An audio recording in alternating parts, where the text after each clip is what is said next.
Veíamos entonces en estos pasajes de Hechos, por ejemplo, voy a leer algunos de ellos brevemente. Hechos capítulo 1, versículo 14. Dice que todos estos perseveraban unánimes en oración y ruego con las mujeres y con María, la madre de Jesús, y con sus hermanos.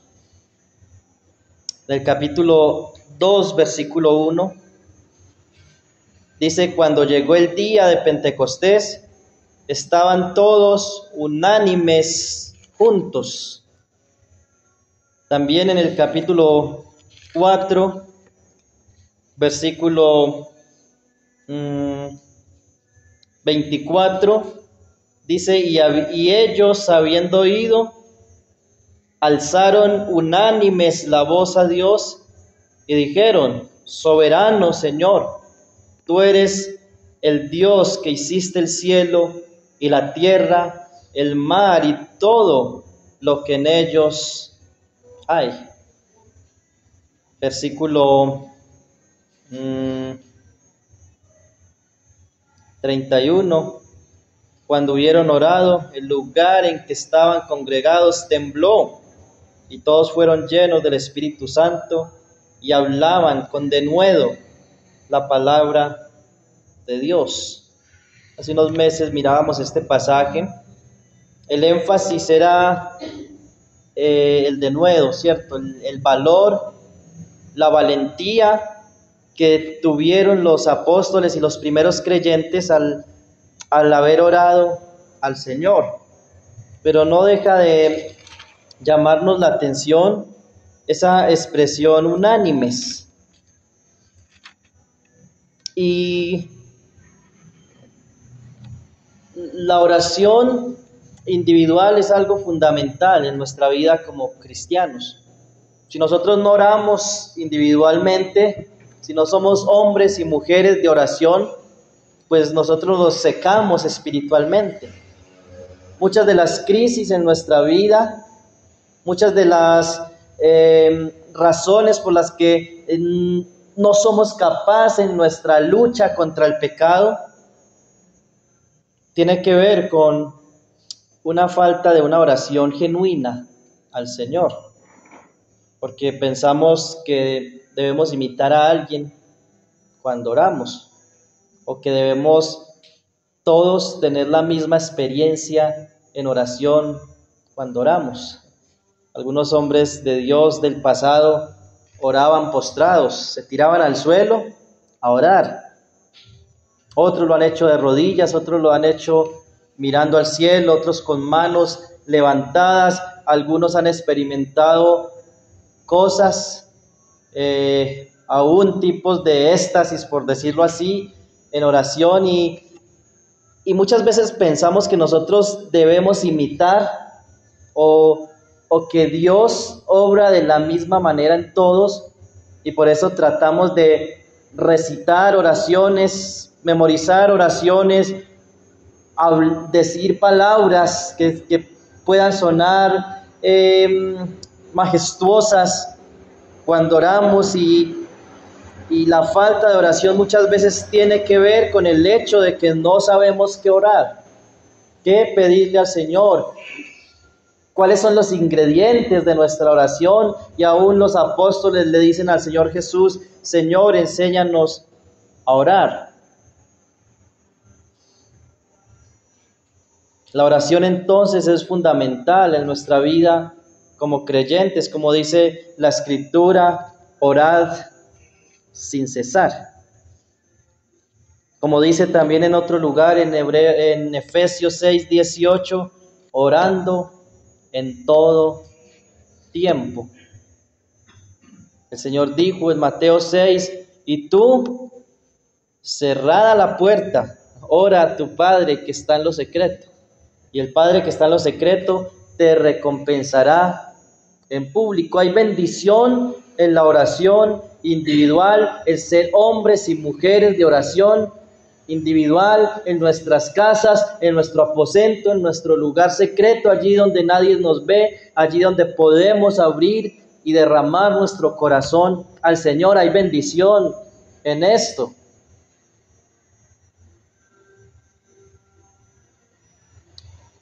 Sin embargo, a veces olvidamos que la Escritura también nos da ejemplos de creyentes orando juntos. Hechos 2:42 dice: y perseveraban en la doctrina de los apóstoles, en la comunión unos con otros, en el partimiento del pan y en las oraciones. En ese contexto, ellos están perseverando juntos, unánimes, en un alma, en una mente. Eso es lo que significa la palabra unánime. Noten lo que dice el versículo 44. Todos los que habían creído estaban juntos y tenían en común todas las cosas. Versículo 46. Y perseverando unánimes cada día en el templo y partiendo el pan en las casas, comían juntos con alegría y sencillez de corazón, alabando a Dios juntos. La idea es juntos, alabando a Dios y teniendo favor con todo el pueblo, y el Señor añadía a cada la iglesia a los que habían de ser salvos. El culto de oración o la reunión de oración es muy atacada. Y yo no quiero decir así que es más importante el culto de oración que el estudio bíblico o que el culto de predicación. Ambas son importantes, dice la Escritura. Dice que ellos perseveraban no solamente en la doctrina de los apóstoles, sino que también perseveraban en la cena del Señor, partiendo el pan, y perseveraban también en las oraciones y en la comunión unos con otros. El Salmo 133 es maravilloso lo que el Señor nos dice en este pasaje. Salmo capítulo 133. Es un salmo de esos fáciles de memorizar. Son solo 3 versículos. Dice: mirad cuán bueno y cuán delicioso es habitar los hermanos juntos en armonía. Es como el buen óleo sobre la cabeza, el cual desciende sobre la barba de Aarón, y baja hasta el borde de sus vestiduras.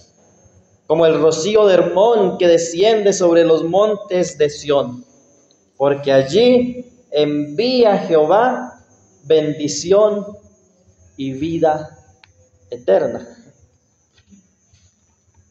Es en el contexto de la iglesia reunida donde el Señor bendice. Y el Señor bendice cuando su iglesia, cuando su palabra, perdón, es predicada. Es algo que está desapareciendo hoy día de las iglesias, la predicación bíblica.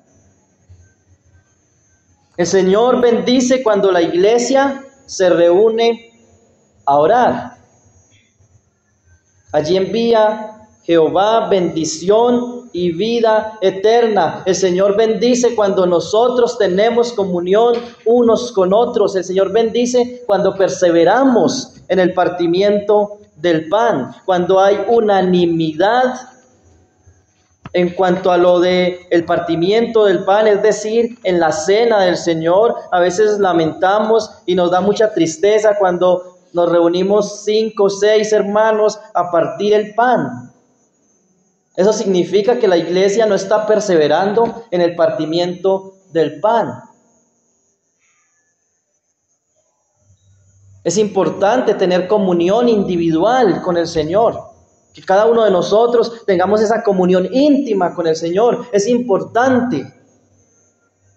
Pero debe haber unanimidad. Tener comunión con el Padre, con el Hijo, con su Espíritu, pero juntos, unánimes. Como veíamos el domingo, como un solo hombre. Venir todos juntos como un solo hombre a participar de la cena es importantísimo, es vital que la iglesia esté unánime en la comunión unos con otros, no fragmentada. Gloria a Dios porque hay grupos de hermanas, porque en el pasado hubo grupos de jóvenes que perseveraron en comunión. Grupos de varones, oramos al Señor para que el Señor levante grupos de varones. Gloria al Señor por ello, pero debe haber unanimidad, es decir, que todos juntos perseveremos en la comunión unos con otros. En las casas, también en la iglesia, es vital que la iglesia esté unánime, creciendo en la doctrina de los apóstoles. Claro, es importantísimo que cada uno de nosotros crezca en el conocimiento de la palabra de Dios y en la iglesia local siempre habrá unos que conocen más de las escrituras que otros, unos que dedican más tiempo para estudiar que otros. Y es importante que cada uno individualmente leamos la palabra, profundicemos en las escrituras, pero no debemos olvidar que la iglesia en Hechos crecía en la palabra, pero lo hacía de una manera unánime. ¿Cuándo sucede esto? Cuando la palabra del Señor es predicada. Allí hay bendición.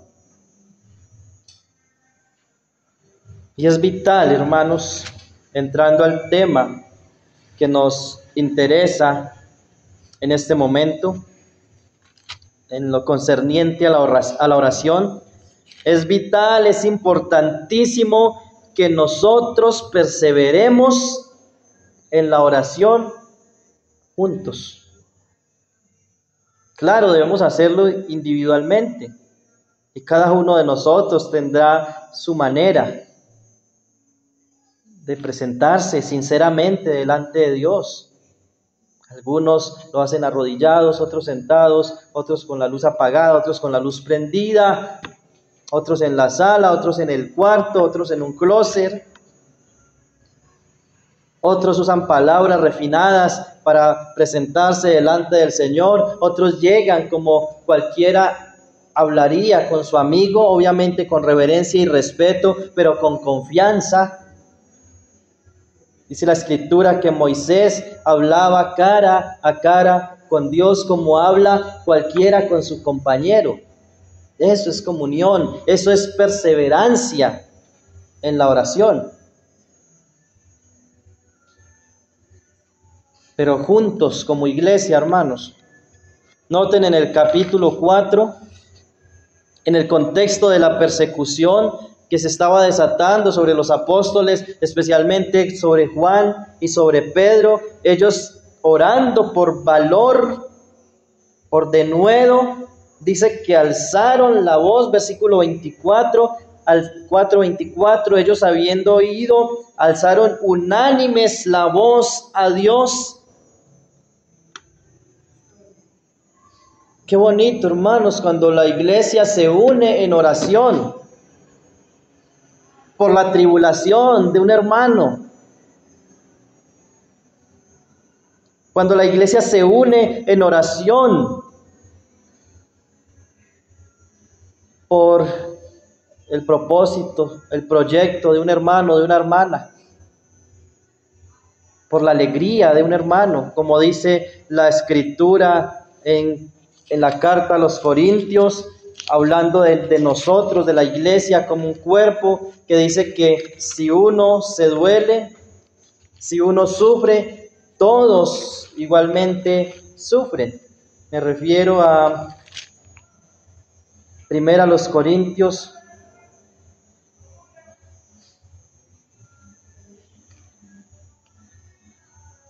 capítulo 12.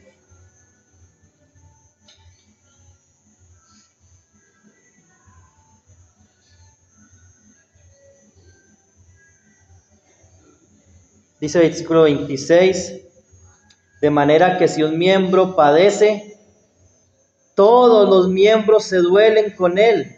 Y si un miembro recibe honra, todos los miembros con él se gozan. Vosotros sois pues el cuerpo de Cristo y miembros cada uno en particular. ¿Se acuerdan el ejemplo que usábamos del Antiguo Testamento de que el pueblo del Señor se reunía como un solo hombre? Se reunían unánimes, fuese para una batalla, fuese para una fiesta, fuese para escuchar la ley de Dios, se reunían como un solo hombre. Pablo seguramente tenía en mente esto cuando habló de la iglesia como un cuerpo, como un solo cuerpo. Dice, somos miembros, miembros nosotros, cada uno, como dice ahí, miembros cada uno en particular, sois el cuerpo de Cristo, versículo 27, y miembros cada uno en particular. Si uno sufre, todos se duelen. Si uno recibe honra, alegría, todos se gozan. Eso es unanimidad. Unanimidad. Cuando estaba Juan y Pedro sufriendo, padeciendo esta persecución, fueron encarcelados, llevaron las nuevas a la congregación y como un solo hombre, ellos levantaron la voz unánimes a Dios, oraron, ellos clamaron a Dios como un solo hombre.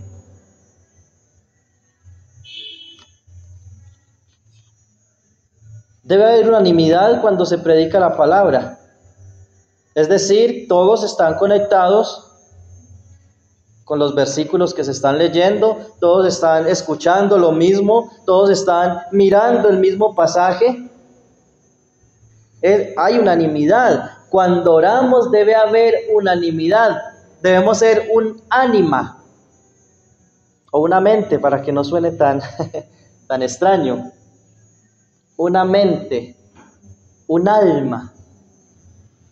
Cuando la hermana fulana pide por su hijo inconverso para que el Señor obre en su corazón para salvación, todos estamos orando en ese momento. Y en nuestra mente, en nuestro corazón, estamos conectados con la misma oración que un hermano está dirigiendo. A veces me choca cuando en algunos lugares un hermano está orando por la salud de alguien, o por la salvación de alguien, o por la tribulación que alguien está pasando, y hay otra persona orando casi en alta voz también, por allí pidiendo por sus hijos, otro está pidiendo por sus cultivos, otro está pidiendo por otra cosa. Ahí no hay unanimidad. Cuando oramos por la salud de un hermano, y alguien pide, apuntamos. Hermanos, debemos todos juntos hacerlo. Claro, hay alguien que dirige la oración, pero todos en cierta forma apoyamos esa oración, orando en nuestro corazón, clamando al Señor por lo mismo. Por lo mismo. Eso es unanimidad en la oración. Ese es, hermanos, el pensamiento que quería compartir a propósito de lo que hemos estado mirando los últimos días en Hechos, en lo concerniente a las misiones, al crecimiento, a la expansión de la obra del Señor y la importancia de la oración en ese crecimiento, pero la importancia de la oración unánime, juntos, como hermanos. Y la oración en esta noche también debe ser porque el Señor ponga ese sentir en todos los hermanos, de que haya esa unanimidad y seguramente, ¿cierto?, clamando al Señor, el Señor traerá más hermanos al culto de oración. Me alegra que hoy ya vemos un poquito más. Hace una semana habíamos muy poquiticos, pero gracias al Señor, y clamemos esta noche para que el Señor ponga el sentir en el corazón de venir a orar juntos, porque es importante, hermanos. Es importante, hay bendición en hecho. Amén.